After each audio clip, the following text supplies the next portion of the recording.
जय Malhar news चॅनलच्या सर्व प्रेक्षकांना सपना चौधरीचा नमस्कार। नंदुरबार जिल्ह्यातील नवापूर तालुक्यातील खांडबारा सरपंचपदी दीपाली गावित यांचा 1100 मतांनी दणदणीत विजय। प्रतिष्ठेच्या लढतीत भरत गावित पॅनलची बाजी। आजी माजी आमदार पॅनलला धक्का। नंदुरबार जिल्ह्यात ग्रामपंचायत निवडणुकीचे निकाल जाहीर। 80 जागांचा निकाल।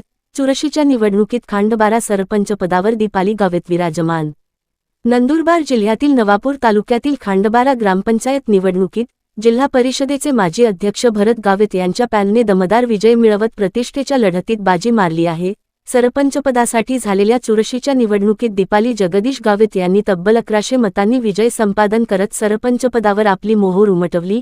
या निवडणुकीत आमदार चंद्रकांत रघुवंशी, आमदार शिरीष नाईक, माजी आमदार शरद गावित आणि भरत गावित यांची प्रतिष्ठा पणाला लागली होती। आजी माजी आमदारांच्या पॅनलविरोधात भरत गावित यांच्या पॅनलने विजय मिळवत खांडबारात राजकीय ताकद दाखवून दिली।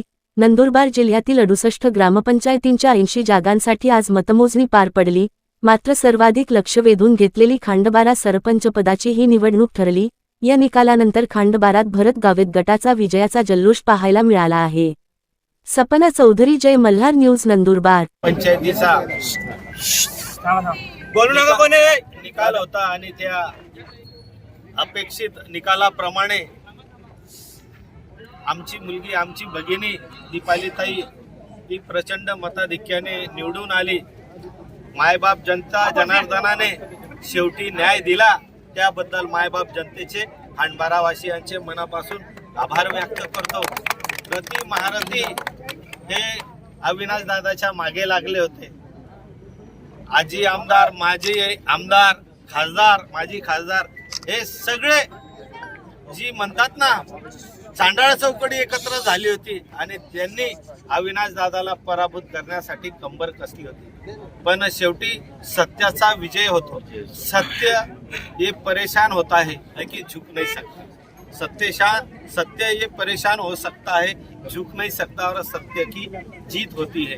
आणि त्याच पद्धतीने अविनाश दादाचा हा विजय झालेला आहे।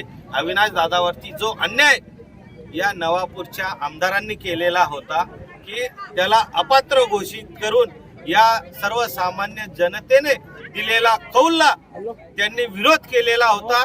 त्या विरोधाला झुगारून या जनतेने, याच मायबाप जनतेने त्या अविनाश दादाला, आमच्या मुलीला त्या ठिकाणी विराजमान केलं।